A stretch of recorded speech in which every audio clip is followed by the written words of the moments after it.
And here we are today to begin the fifth Raw conversation with product designers Akshay, Khurana, Nithika, Deeptashree, and Vikram, who's the business head for Sqaure.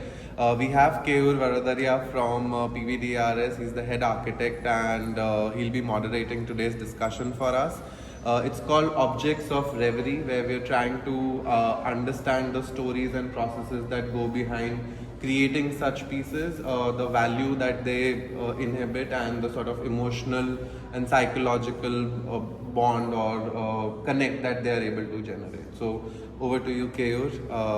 Stage is yours. Thank you, Fateh, and thank you to the entire team of Rasa.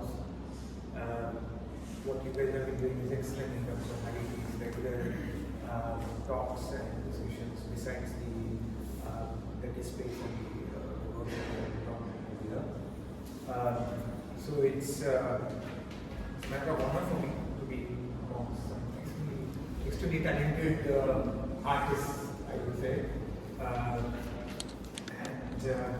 think before we begin with the questions that I have in mind, I think it'd be nice if we can get an introduction from each one of you in terms of where you are based at, what kind of range of products and artworks that you are doing, and also more about your background is what I'm also very interested to know of. So if I can start with Akshay. I am Akshay Khurana. My wife and I, Avni, she's not here today unfortunately. We're shifting houses and she's handling our baby. So we run a design and manufacturing studio called Beyond Dreams. I am an architect by education. I've studied product design, and coming from architecture, it was a good shift into furniture per se, where we're customizing mostly all sorts of furniture, but during various shows and events all around the year, we take part in.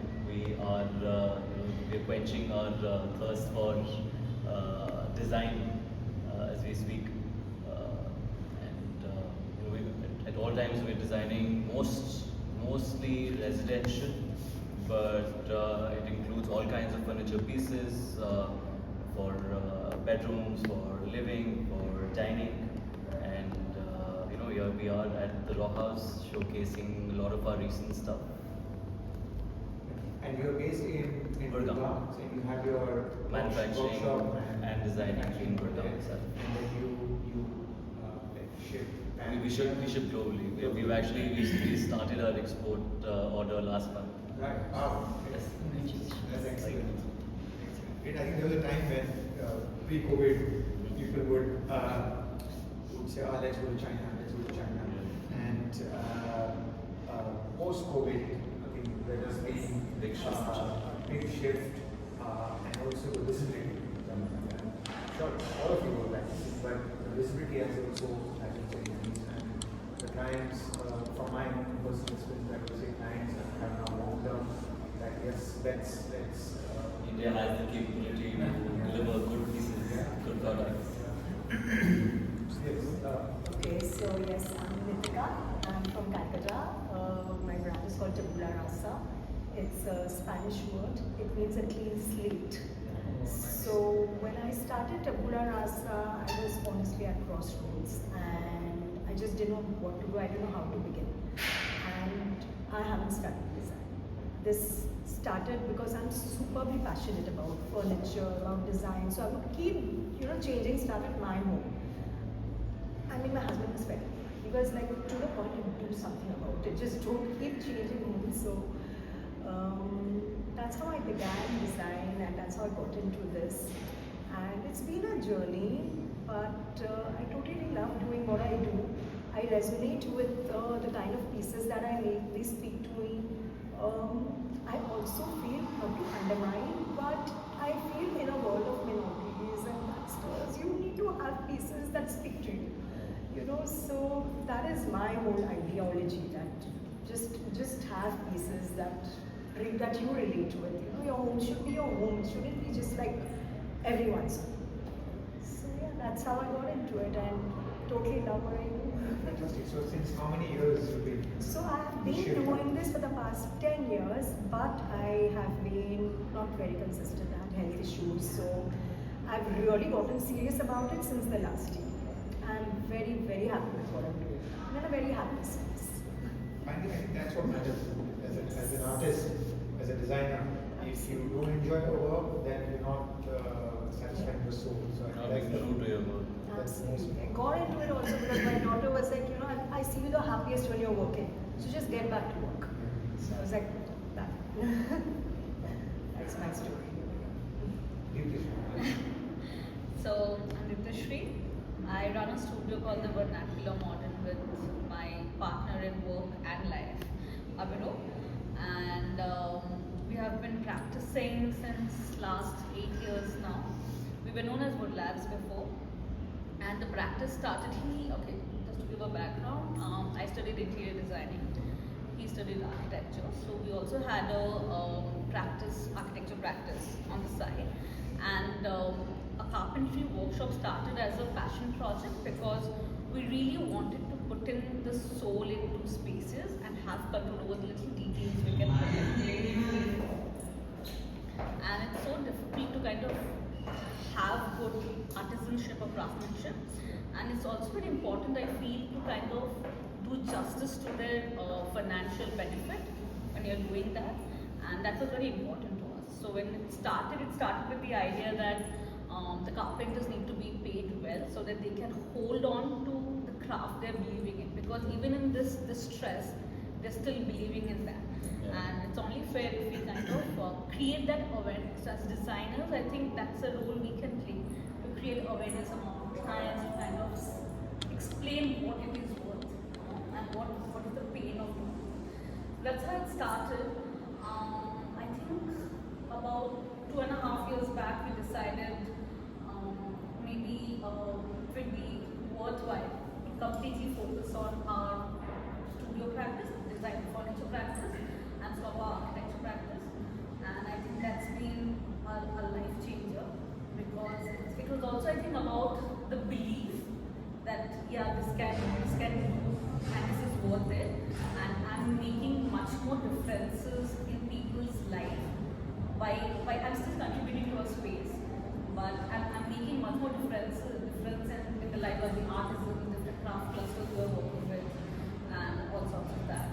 We changed our name, I think, a year back to the Vernacular Model, and it made sense because anyways the idea was just not to limit ourselves with carpenters.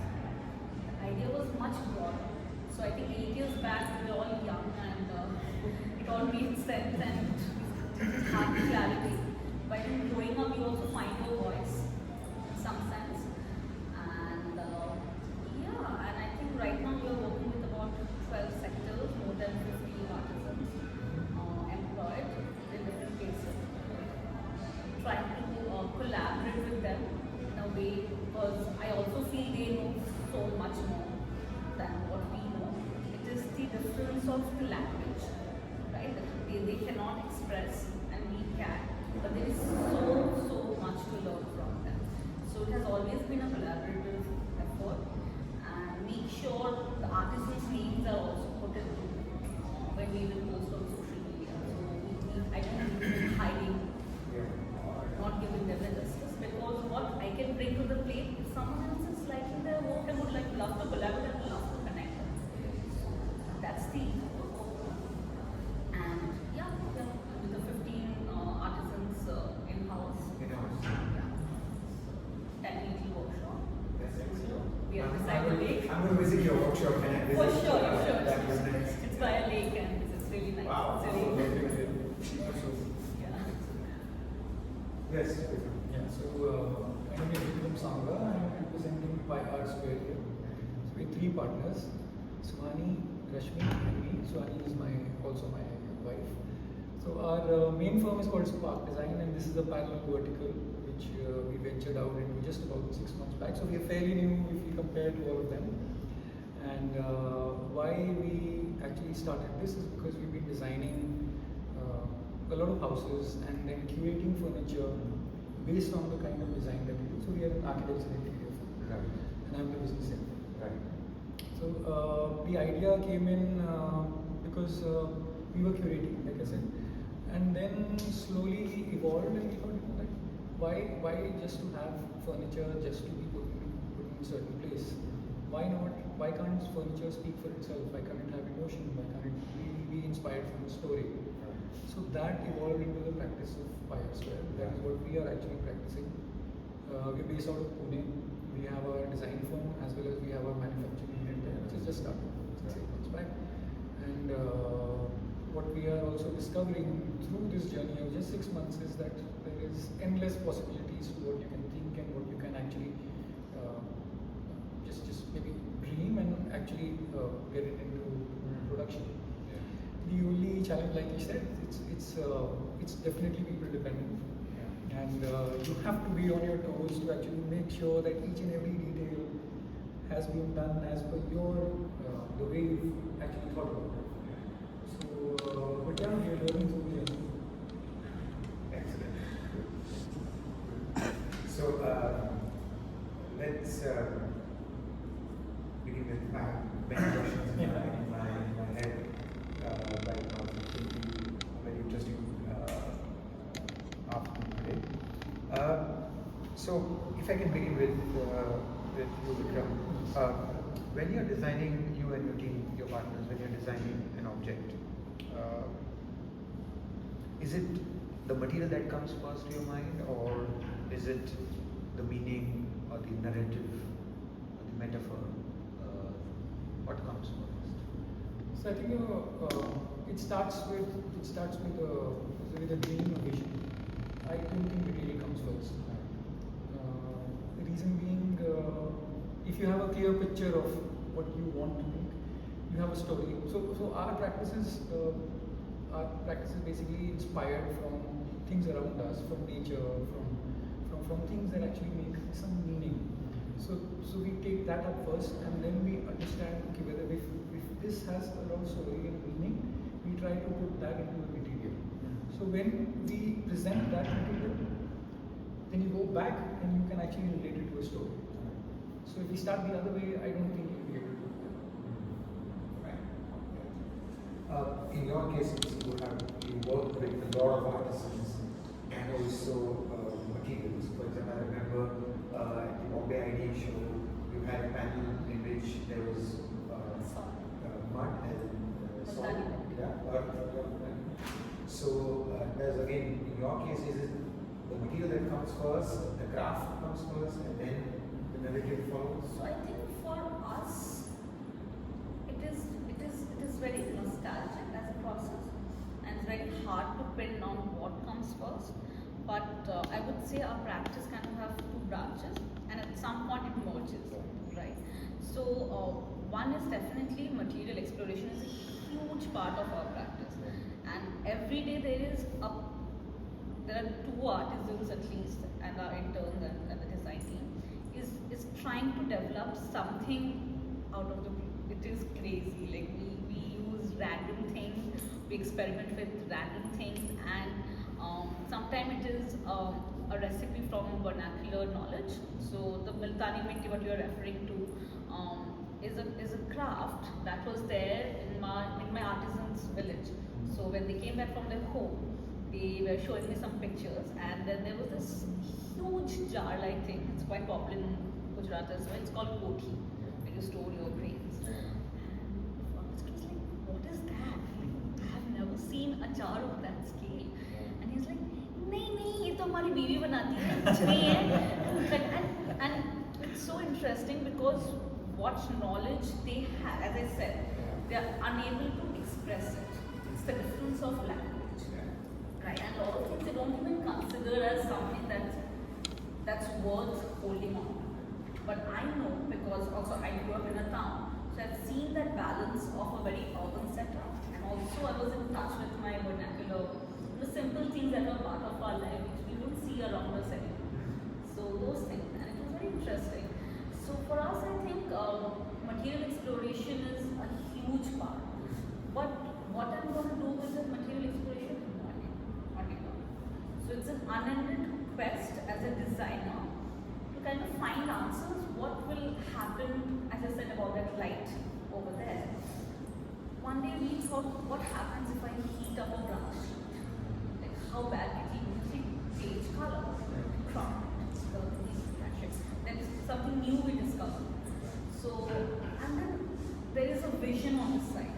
I think a lot of our designs on the side also happens from the nostalgia, as I said. So it's very strongly based on memories of us growing up, of us having some connection with, as I said, it's very simple things like I tell you, there were these mats, the grass mats that were rolled out during summers on the floor and would sleep on it. Very simple thing. I think while we were growing up, the plastic mats came into the scene and we lost it. And it is truly such a beautiful thing and goes back to nature at the end. Such a beautiful thing. So, and we don't have it now. And the artisans who are still practicing it still have that belief that maybe this will come back into mainstream one day. But as our people, mostly the generation has shifted, the next generation has grown up in our own setup. We don't know and we are also not aware. So it's I think important to kind of bridge that gap and find the connection of the vision I'm having with the material exploration that has happened someday in my life and fit that into the narrative or vision I'm thinking of at that point and hopefully it clicks and makes something. Yeah. I think in your, you use a lot of materials. I use a lot of materials, Textile, such a difficult thing to yes, glass, yes. Indian marble. But surprisingly, I go in with the vision first. Right. So my whole, it's the vision. And then I'm just like figuring it out. It's all very organic. And I have the vision very clear in my head. So I'm like, okay, fine, this is what I would want to do. And then it's a play with different materials. It's like, okay, why don't I try it with this? Why don't I try it? Why don't I use stone? Why don't I use brass? Why don't I use wood, brass, and stone? And so this has started recently. Earlier it was only wood. And so this is very exciting for me because again getting customized rugs. So racking your brains and just doing it up. And again, like everyone's mentioned, the finishing of each product. It's like no, I want it like this. I want it little rugged. I want it unfinished. The wicker has to be uneven. Yeah, I don't want it so polished. So it is very exciting, but definitely the vision first. How about you? Very similar to what Nithika said. Materials come at a later stage first. It's the concept, the story, because we feel that the story is where it all starts from, and how we want to relate to the piece, and how we would want our audience to relate to our piece, and then we come down to material exploration, and then try to think that do we want this in just wood, or do we want to explore something new? But looking back, we've been exploring quite a lot in terms of our material actually. Our recent pieces, we've also tried to create a metallic kind of finish on a part that we did. Our initial idea was to make it completely in metal, but owing to the commercial angle, we decided to cut corners and come up with a solution which can be aesthetically pleasing and yet something new. So we try to create. We use wall texture. I've been very fond of this particular dana texture that we've been since when I was practicing architecture. I used to use it a lot in my projects. Sare ghar hamare dana texture. I think that became a handwriting. And then this time I was like, why not use it on a furniture piece itself? And then we tried to develop a metallic finish over it. So I think there's nothing set in stone as to what should come first or after. To each their own. As a designer, as an artist, it's all organic, and how you feel you'll be able to entice yourself during the whole process of design. So what are your go materials or favorite materials or Wood for sure, definitely wood. I think going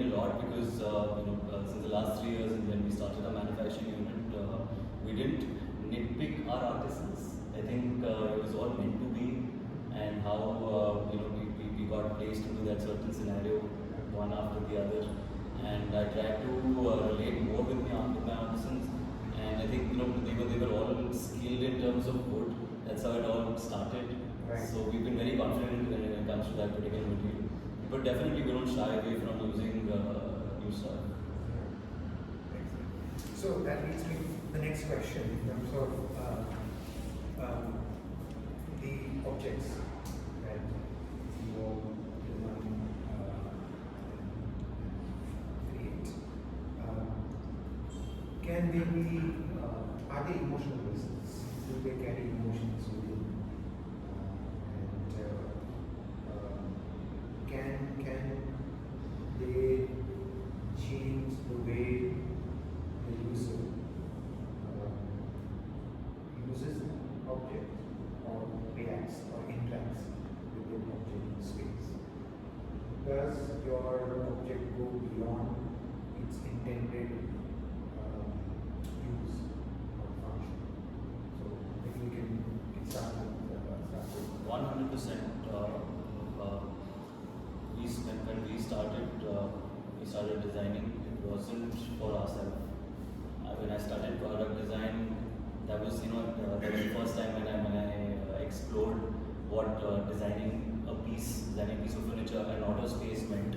And when we started off, it was very different because I clearly remember when I did this first interior project, I wanted to design the furniture for the client as well, but it didn't really work out. And the first time when we created our own collection, it just happened. And I feel ever since the last couple of times we've created pieces, over time we've come to realize that emotion is everything. It's the true nature of design is emotion, to me at least, and not just how we perceive it, but also how we would want our audience to perceive it. Which again I feel is very subjective, because especially when sitting amongst people like us, all of us know that yes, we do have that kind of mindset where being designers, it's very different from the others. We relate to objects in a different manner. Even amongst all of us sitting here, every one of us would relate to a certain piece in a different manner. Like for instance, even if we talk about one particular design piece, be it from any design, every one of us would have a different perception to it. So there is no limit in terms of that. But the emotion is something which is innate in nature when it comes to designing. So what are the narratives that you try to weave into your? Is there a singular narrative, or is it a particular theme that runs across your works? So not really. There is no particular theme when I talk about in holistic fashion. But every collection we design, we make sure that again it has to have some kind of our previous question where emotion is the binding factor, and we try to pick concepts from all around us, including our travels, including what we see around us, and then we try to place it in our design ideologies.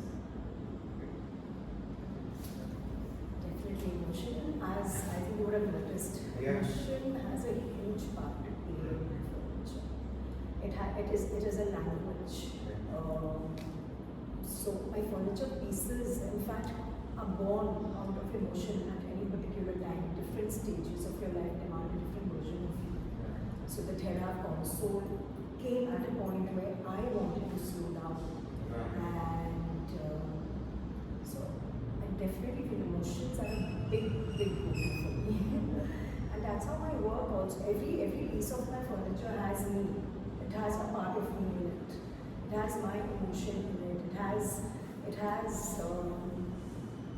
I wouldn't even know how to put it in words, honestly. So there's a personal story behind. It is a embedded within. narrative, and I really don't know how to put it in words. You're asking me this, and I don't know what to tell you because it's just me. My furniture is just me. It's just who I am. That's how deep I am with my work.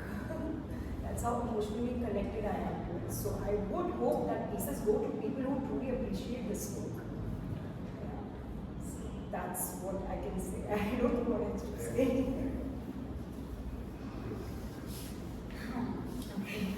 So I think there is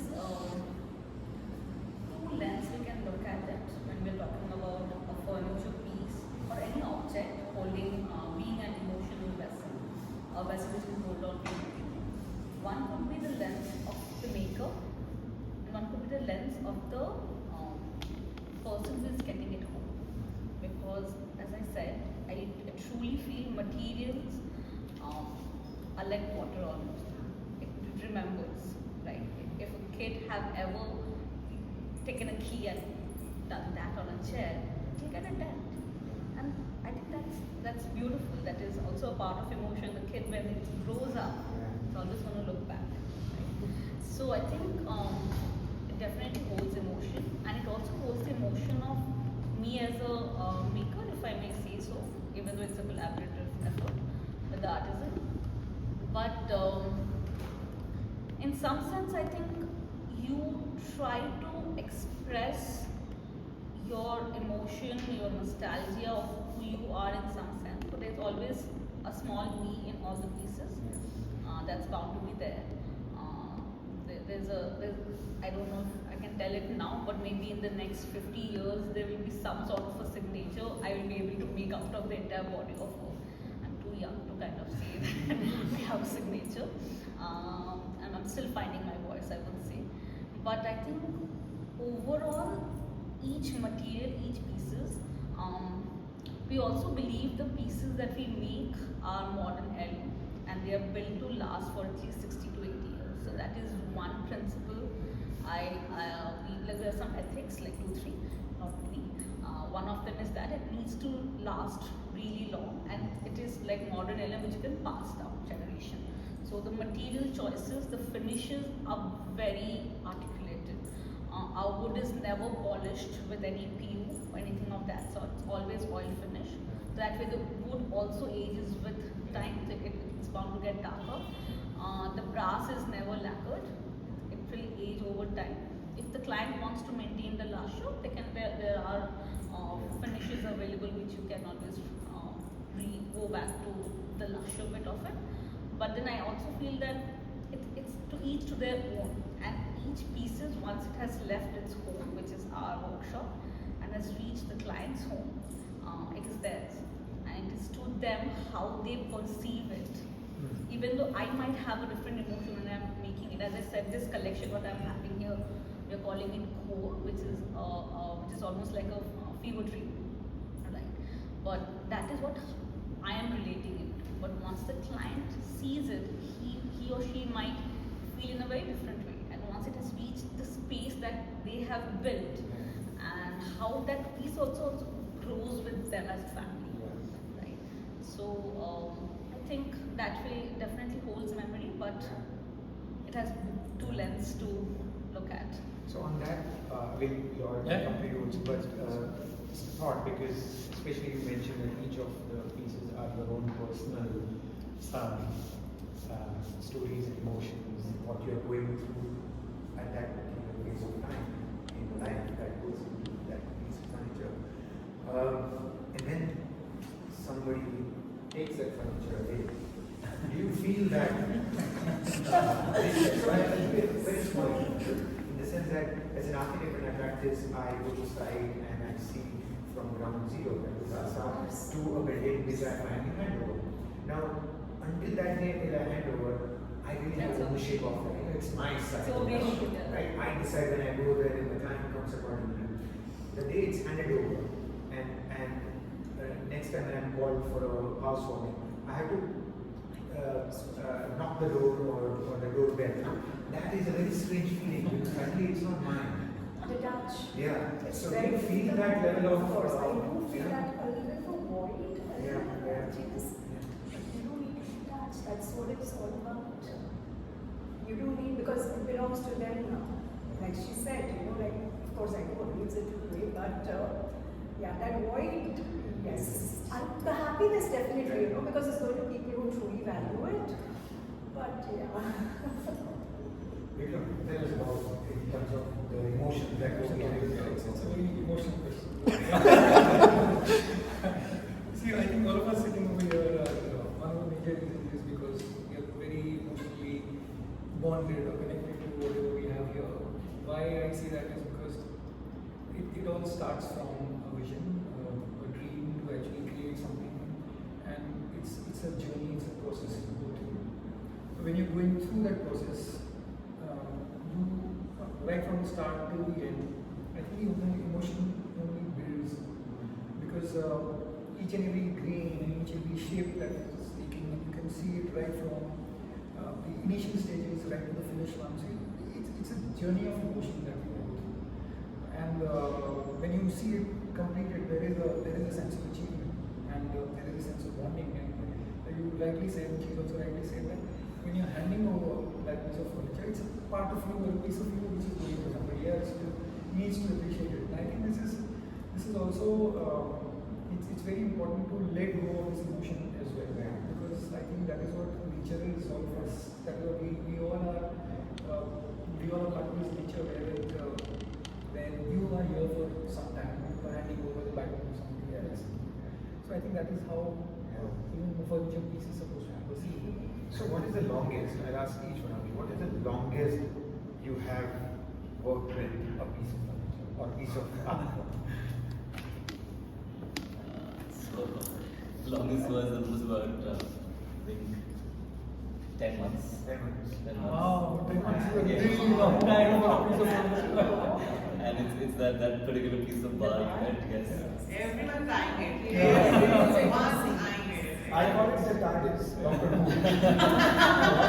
So you go in and you time travel. You time travel. Time travel. I was telling you, Fateh, you fit inside a picture.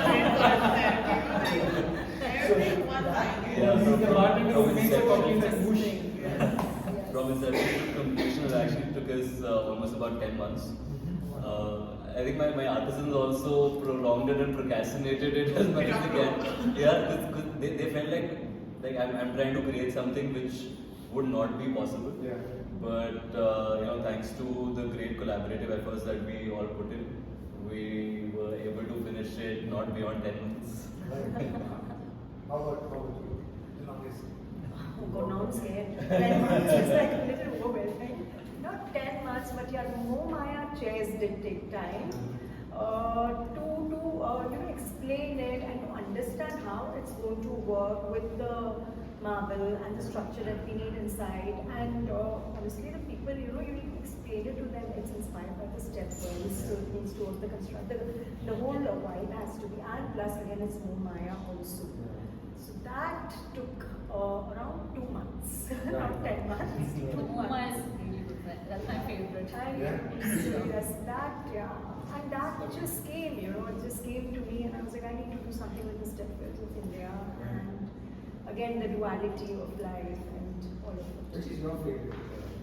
My favorite. Stepwell. The Mumaya chess. No, which is your favorite stepwell? The Mumaya chess. Okay. Yeah, so Yeah. that's it. One piece that you worked on it for ages, and you thought that you would want to spend more time working on it. So I think, as I said, when we are working with different clusters, right? So it's an open-ended conversation, and then when we start the conversation, we don't go with the intent that, see, as a designer, you don't want to be a person and go and say that this is what I want and just do it, Yeah. right? So our effort is we would go visit them. The ice is not broken on day one,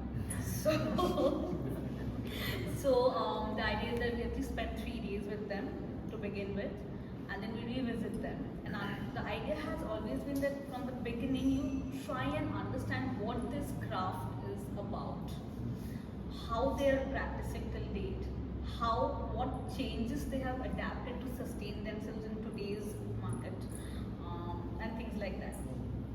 And over the course of time, we start developing certain ideas, certain vision, and we start developing a language within that. So if you look at the Woodenley collection, Woodenley has existed forever. Mysore, the royalty have patronage them like for a very, very long time. And they faced a huge challenge after the tusks were banned, which is rightly so. But then the main work was rosewood and the tuscan, right? So they shifted to plastic as white. So if you look at today's souvenirs that you get, it's a bright white, right? The artisan cluster we are working with, he shifted gears and he started using more than 50 species of natural wood, all locally sourced from Deccan forest belt, dead fallen trees. And he's able to create this beautiful water painting like canvases with changes shade, and it is so interesting to understand how he's thinking because he's absolutely unlimited. Right? So our initial idea was that what are the woods you use? Like, maybe I put in this wood here, that wood here, like for me to have a conversation, I need to know first the alphabets. So we make sure we have this exchange of knowledge, and then we develop something together. So even though woodenly there are 2-3 other contemporaries who are doing brilliant work in woodenly as well, each of us have a very different language. It's because of the conversation we have had, right? So I think the woodenly has to be the longest, 3 years. 3 years. Ooh. Oh, wow. My God. Akshay. Finish the project in this The one I time. saw in The tiger one. Yeah, tiger one. Oh my God. Yeah. I can see Akshay finally being able to. 2.5 of research and He feels so much conversation. better. Good for you. As I was I said, thinking we this start other line conversation without. So I don't want to be. So as I said, it's a very material, process-driven approach for us. So I don't want to go to a designer and say this is what I have done. And I truly believe they know so much more, and I need to learn back from them for me to have that collaborative effort. So I don't want to have that, I'm the designer, I'm the white collar person, and you're the blue collar person. It must have been emotional failure. It's really I so. saw I 3 think years. with Modelli, I'll tell you, it started with Mohan Ji. He's the head artisan. When I met him, he was 85. You wouldn't say he was 85. He looked like hardly 60 or something.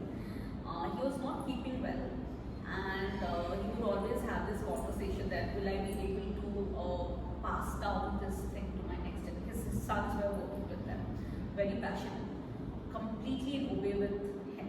They wouldn't speak a word because they had so much respect for their father. It's not the other way.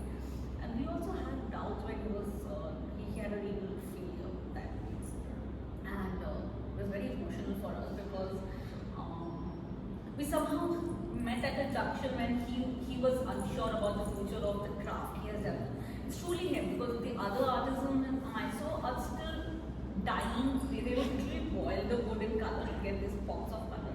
He's the only guy who uses these many species of wood, and that knowledge is insane.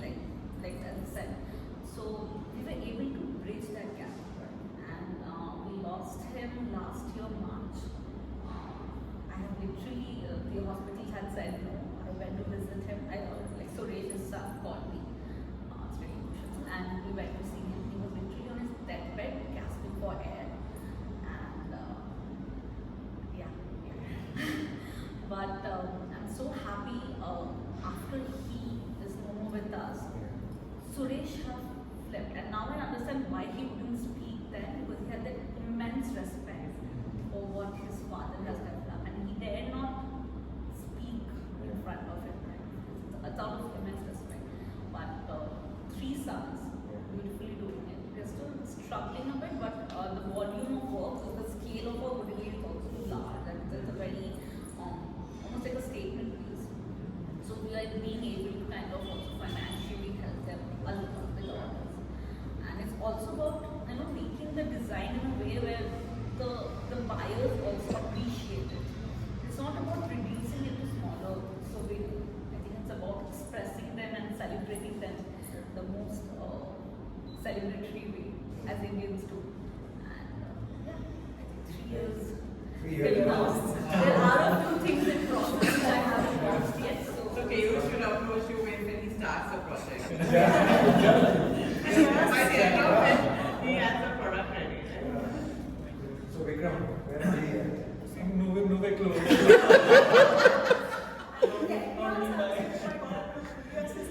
but sometimes even 2 months can. Yeah, the- I agree. the connection is so deep. Certain craft we click in a Yeah. month or two, Yeah. but there's certain things where it's the intent of it. Yeah, we did something for one of our clients. Initially, it came to us as an idea that we must explore. So we started our that was the first piece of furniture that we did, and that was done in concrete, Right. completely cast in situ. But when it came to us at that time we started and we thought of ferrocrete, which is supposed to be done on the side and all that stuff. But then what we discovered was that we were not able to get that finish and we were not able to get that shape. So we had to brainstorm, that took a little time.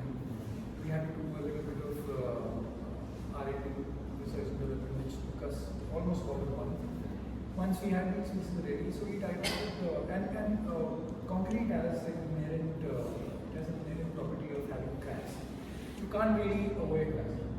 Definitely, it also adds to the character. But then we were trying to discover a material which has least number of cracks. So we found this material which Ultratech cement gave us. So that is the material that we use. We did all these pharmas and these templates, and we had to cast on site. And in fact, the piece over there, right there, lagoon, which you see, that is now a micro concrete replica of exactly what we did in concrete. It was so heavy, you can't lift it. Even if you put a crane. In fact, once we finished it, we told our client, you will age, you will not be here. Till the time this material is here, this will stay again. This is not going anywhere. Don't try and move. But it was an amazing journey. That is where we thought that material, immaterial. I mean, it's like you start with a thought. Actually think of it, so you can actually do it. So that took us about 3.5-4 months. We were able to achieve it. It's still there. It's going to be there for 30 more 40 years. Sometimes it's the process. Yeah. And sometimes I think almost would feel that you just wait for that something to come to you. Yeah, it's like a trigger. That to finish that particular piece. If I may add, I also feel sometimes, your work calls you. Yeah. You Yeah. don't. There's the right time. Yeah, yeah. You just got to feel and just wait for the right time. And when we started it, we were absolutely unsure whether this is going to develop the way we planned. But luckily, I mean, of course, with everyone's help, exactly turned out the way we planned. Excellent. How are we doing with time? We're good on time. We have time. Yeah. We got time for a couple of more questions. 2 more questions, definitely. Questions? Yeah. So maybe I'll say one.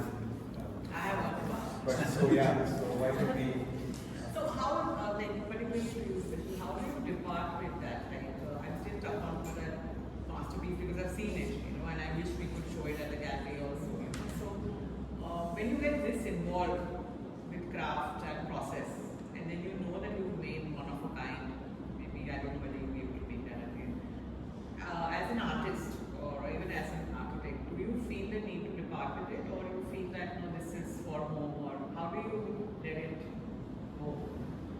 Where do you cut that cord? So, it's a very interesting question. I think even though I'm more attached to the artisans than the product. I really respect the relationship that I'm being able to nurture while I'm making it and the memories I'm being able to develop it, rather than the product. The product is a byproduct of the entire journey. I think the journey is really important to me, and I don't want that to lose. So I think that's very important. As I said, the moment these still breaks my heart, and me and Abu always discuss that we met him 10 years late. So I wish I had more time with him. But same with other things as well. The journey, the process, the things we learn in that course is more dear to me. And I think the product is like I'm making it so that I can sell it. I truly believe in commerce and business, and I think it's very about it. This is something as creative people we shy away from speaking, like, and we all need to be. But I think commerce is such an important part and such an unspoken term in creative field. A lot of kids, when they come into this industry, they fail to recognize this. Yes, very true. And you cannot design for yourself. I truly believe that. We cannot design to satisfy our need. The idea is I deliver to the client who's paying for it. And it is only fair to them. And it is so important that you create this grammar, these crafts that I'm working with, these are just tools for me at the end of the day. But I'm building this relationship so that when the time comes, the client is able to harness onto it and get something of their dream or their journey or something to their story. Like even with Vadodaria, we did this, we haven't shown it to anyone yet. No, we did it out with 47A gallery. We have showed it to Delhi.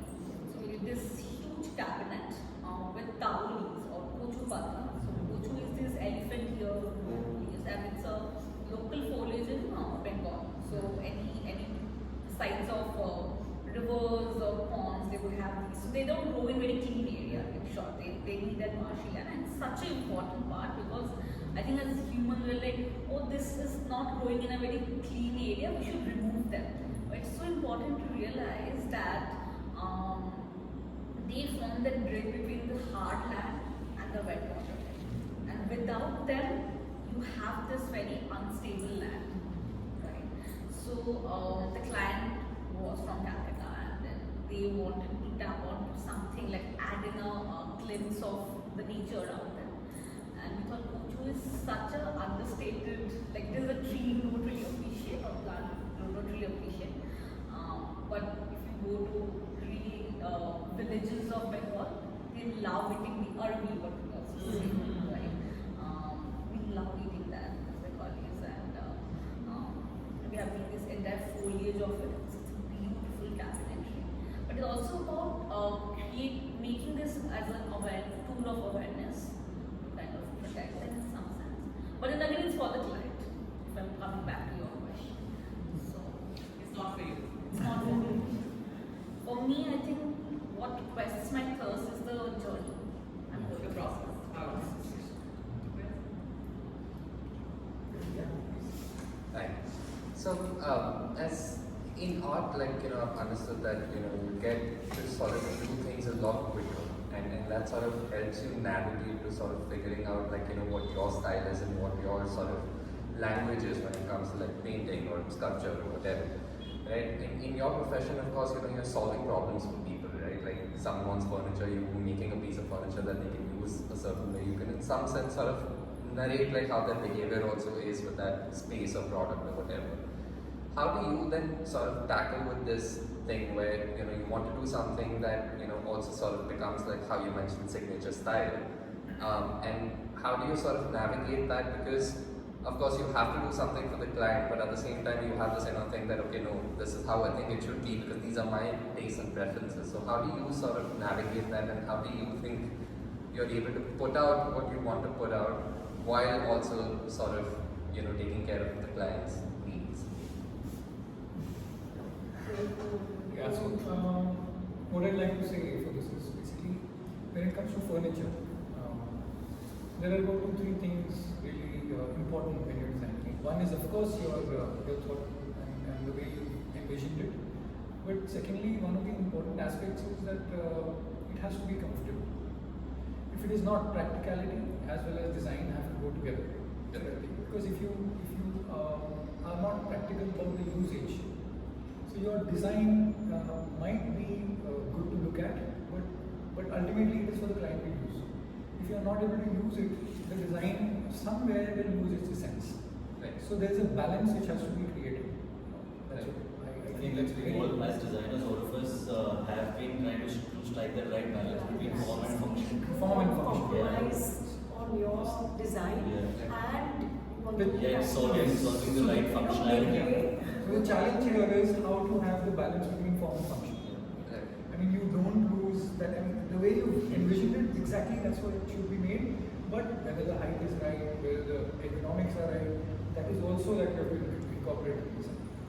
times you deviate from that path.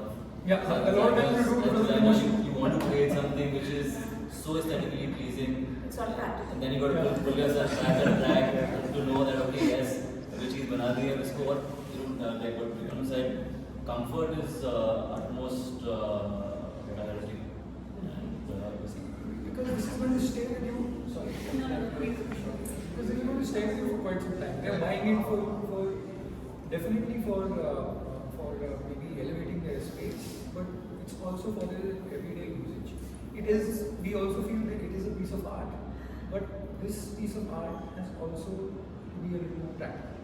So also feel can't compromise on your own design and vision. It's very difficult. It's very difficult. I think that's All right. those single pieces, the Akshay, you can add it with your furniture. You don't have to look at it like comfortable pieces that you want to use in an everyday things. For me, it's like furniture as other pieces. Does that thought sort of ever come across like, you know, like this is my style, I will make this, आपको जमता है तो ठीक है, नहीं तो चलो. Keyur, that's perfect. And he's the artist whose works we've kept. Yesterday's conversation was firecrackers. Sorry. So where is he coming from? It's just a I know where you're coming from. Why is he asking that question? Definitely yes, because probably somewhere in your art, that is what you say. That this is what it is. Yeah, I mean, we have the liberty to do it. I think you would agree to this maybe. Even in your work, there is a dialogue. I'll tell you, because how you paint, even if it's an oil paint or it's a water paint or whatever is the medium, there is limitation of time, of the way the material is going to behave, of the thickness, of the consistency. Same with us. Right. So with anything, any crazy creative person will always have a dialogue. And dialogue is very important, and I think there is fun in that. Fair. The fun bit is how you twist it, but still be in that. Yeah. Yes. So I think that's been fun. That's interesting. Even an artist designer doesn't matter, but everyone has a dialogue. And it can be the consistency, it can be the time, whatever. Time I'm saying like how thick, or like we were using for example milk paint, and we literally made paints out of curdled milk. And that color would change every 15 minutes. Because how the lime and milk is also reacting with each other. Same with you when you're doing it, the consistency changes, and time is such an important factor when you do it and how you do it. I think that everyone has a dialogue. I think I It's just just little different. That's take a step forward and say creative people. Artists, designers, performers, Even people. non-creative, they are more bounded, I feel. But in your case, and all four of you, because your pieces of art is also functional. In the sense that I it's think essentially function is functional. something that's And utmost to me. hence, Sure. yeah. So hence you can probably you can go to a limit in terms of making it a piece of art and less of a functional furniture. But it cannot be totally non-functional, so to speak. Absolutely. So it could be a chair For which is sure. probably say uncomfortable to sit for more than say half an hour. But then it is still a chair where you can sit for 15 minutes. And It it has still a does serve function. the function. And maybe it's in the vestibule where Yes. you're not supposed to sit for a very long period of But time. it's not like in the lounge. Yeah. So that sometimes you have to have that. You have to tread a thin line between your narratives, your perception of what is aesthetics and beauty versus how you're going to, as you were saying, commerce in terms of marketing and make it functional. We did get a lot of those questions when we showcased our Akash chair at Raw Collaborative, and it's not the most comfortable, but like what you just put forth that when we are trying to push furniture as pieces of art, we don't expect our users to sit on it for longer hours. It's not a monocular where you're lounging on those pieces, but sometimes it's much more than that. How like, again going back to our previous conversations, how your emotions are getting ignited by those pieces. That's what matters more than sometimes comfort. How to speak to you. Yes. Can I ask a question? Nithika, this is for you. That's my sister.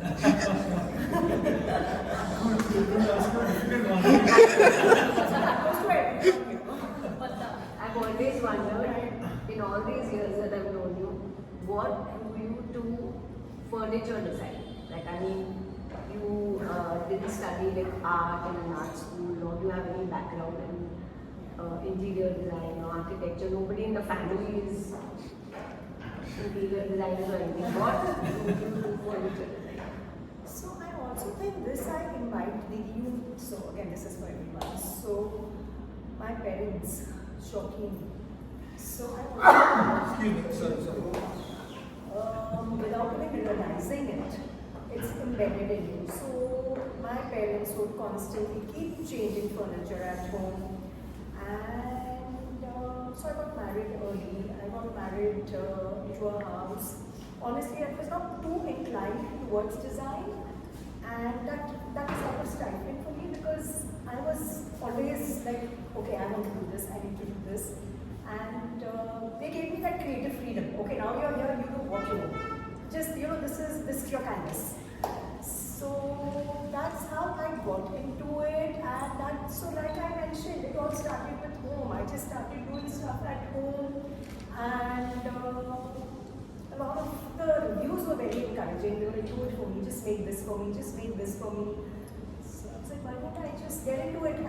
Let me dive into it and let me see how it works. And again, because I haven't studied anything, I was a blank slate. There were no rules. There were no rules. I didn't know what I need to follow, what I need to break. There was nothing. So that's how Tabula Rasa was born, a clean slate. So like, let me just dive into it and let me just see where it goes.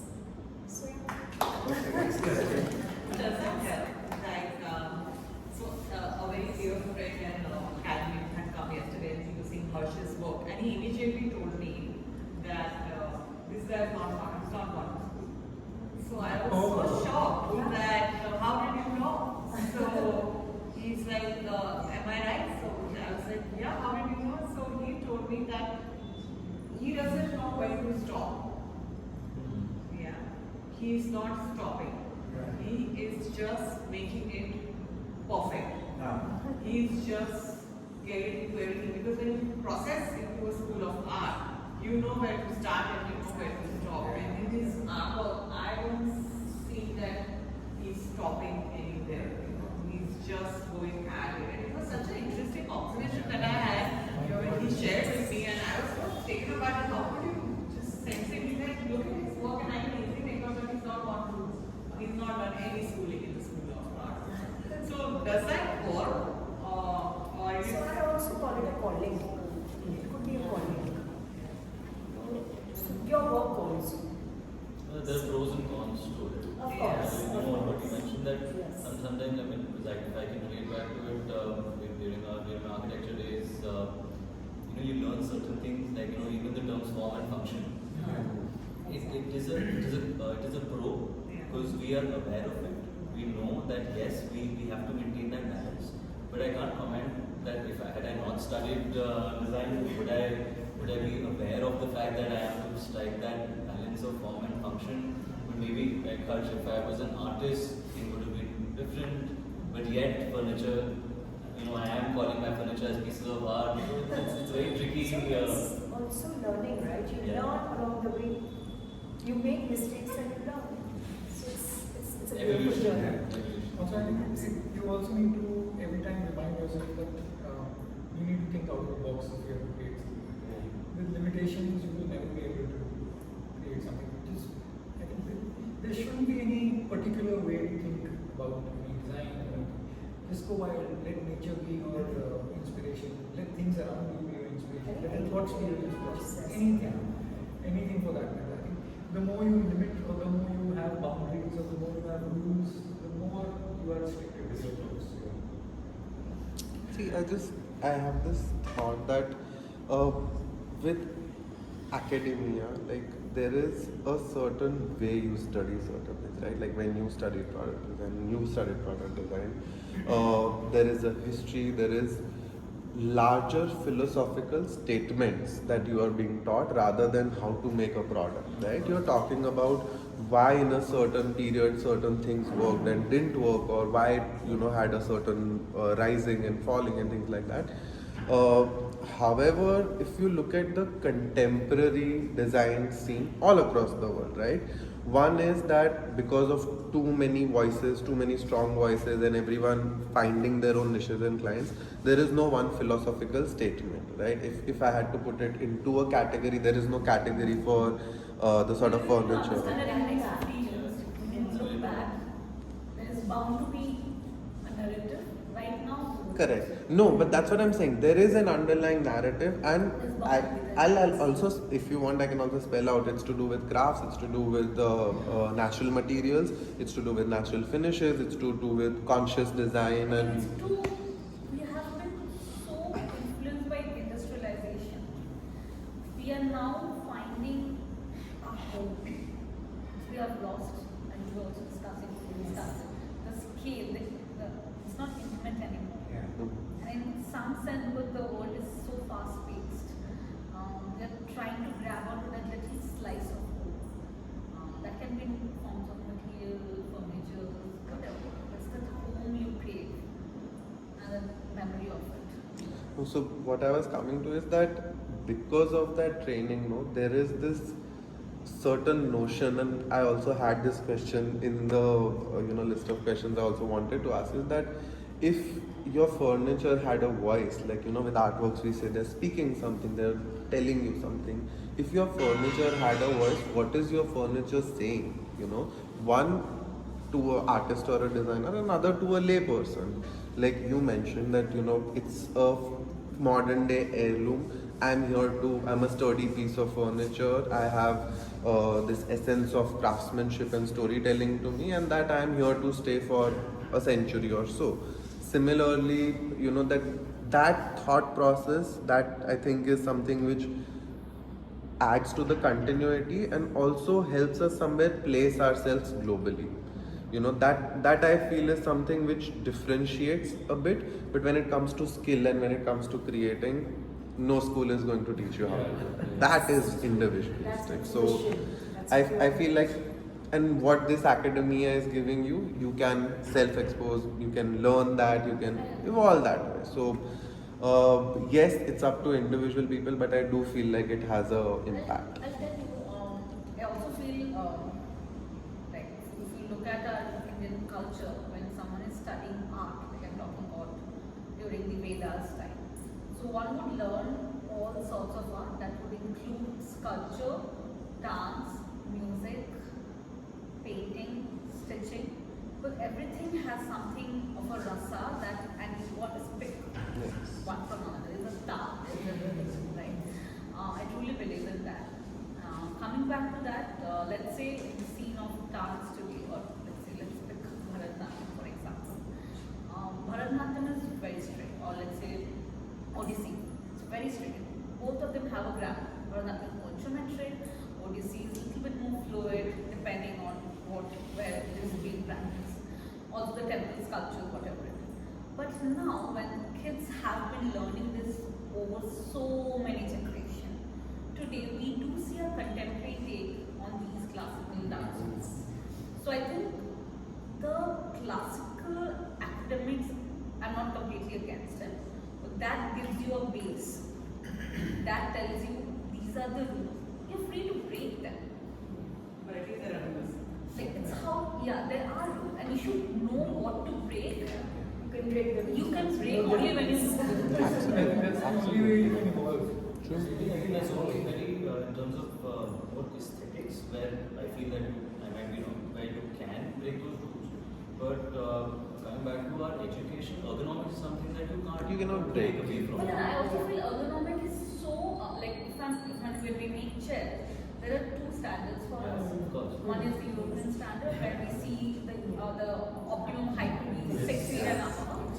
But most of the Indian structures cannot take it. But there are few Indians who are that tall. So we do give those benefits, and that's why I feel every piece for us is made against order, because furniture is so personal. Absolutely. And there are rules you can break, but then there are rules for them. Also depends on the family you are catering to. The audience. The audience. The audience. Practicality of it. Yeah, yeah. There's not one answer for Yeah, but I would still like you all to say one line. If your furniture could talk, what is it would say to a lay person versus to a designer? What would you say to? A lay person versus to a designer. One line. Your furniture just expressing.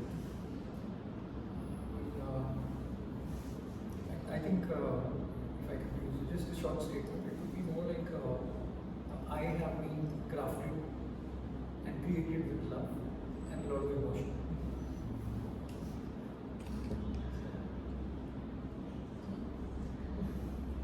I truly think each of individual would perceive a piece in a very different way. Like even though as modernists, how we box colors into gender, but it's not gender conforming. I also feel my furnitures are not conforming to our vision. It will speak and connect to each individual in a very different way. And it's bound to be that way. And I don't want to box it into a Okay. Right now, I think it would just be a reminder to slow down. Breathe. Just be in the moment. Right now. So again, like I said, it's all evolving, all growing. 6 months down the line, maybe I'll have a different language. Right now, that's it. Sure. Like to me, I would always continue to want my audience to find some level of excitement, some enticement where when they aesthetically look at the pieces, it creates a sense of mystery, of intrigue, where they want to wonder. As to a layman also, when a lot of times it happens that they can't really understand what it is, but it does ignite some sort of excitement in their minds. I think that's the level of achievement that we would want. I would want to always maintain in terms of our design ideology and language and handwriting. Wonderful. Thank you so much.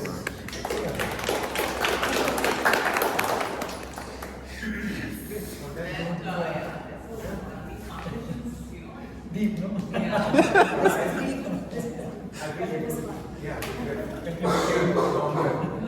has a flight to catch. No, that's what we were discussing yesterday, that this becomes very, when you have the right side of people, I don't think we need an audience. That's what I was yesterday thinking, that if we would just document that conversation, even yesterday, Priyanka killed it. Like, Priyanka threw it out of the park today. Like, you were so good, Keyur. So that's what I was discussing with Fateh, that I don't care about the audience. We need to place that podcasting list. Yes. This needs to travel, because the thoughts that we discussed today, With kudos to you guys. Yeah. I've never experienced something All like kinds this. of people learning. Well, so friends like We are butterflies. I like We are all like, okay, what is it going to be like? It's because the work that we do that there is Yeah. so much that we can talk about. So it's the depth of your work. If we have been talking, but initially we were talking to ourselves. Yeah, exactly. Even like yesterday and today, like the things that last night, I could sleep till 1. That I really had to fix myself a drink, and I cannot process so much beyond the point. But it needs to reach its audience, which is definitely not sitting in this room. It is all over the place, and the kind of thoughts that each one of us puts in, be it him or you. Like for me, now it's just not a piece of furniture anymore, right? And that needs to be communicated. So maybe, if possible, we will call you one more time. But I definitely, in this particular show, feel that the podcast seems to be more appropriate to these kind of conversations. It was very insightful. Yeah, so we launched the furniture at Low Collaborative with Cinema. We were fortunate enough for it to accept our designs. And we were also very thankful to the entire team. And when we were there, the entire process and the entire thing, so what we loved about it was that when people were who are coming and passing by. So normally you can just go through and just look at it and just pass by. So you catch hold of it and tell them, can't pass by. Can't pass by. Now listen to the story. That was the first time I experienced that. I was like, wow, this is exactly what I've been designing for. Yeah. Before this, it's very commercial. Exactly. And until Raw, they weren't here to actually buy stuff for their own spaces, but to appreciate it. It was like walking into an art gallery where you appreciate it. You're not really purchasing anything. That's the thing with Raw. So normally when my clients ask me that we want to go and check out some furniture, then me and Megha, we are very but when it's Raw, we just tell them go. See, will resonate with our kind of Aesthetic is so curated. Your side of the gallery here is to not make it a store. It is just to educate the client that what you're seeing right now and what you're experiencing right now. Because what I realized at Raw Collaborative in these 3 days is so much to comprehend. Like last show, I could not make it to only few people, in those 3 days, and I felt really as a curator, I think that I didn't do well because I could not reach to most of the people because it was the scalability of it or whatever. But when we do it here, it's such a joy because clients then get to know the studio, then they get to ask that, oh my god, they make so much effort and all of that, right? So the idea of this gallery was also to start educating people on what the principles and the fundamentals are for the artist or the product designer. So thanks, yeah. Thank you. Thank you. Thank you.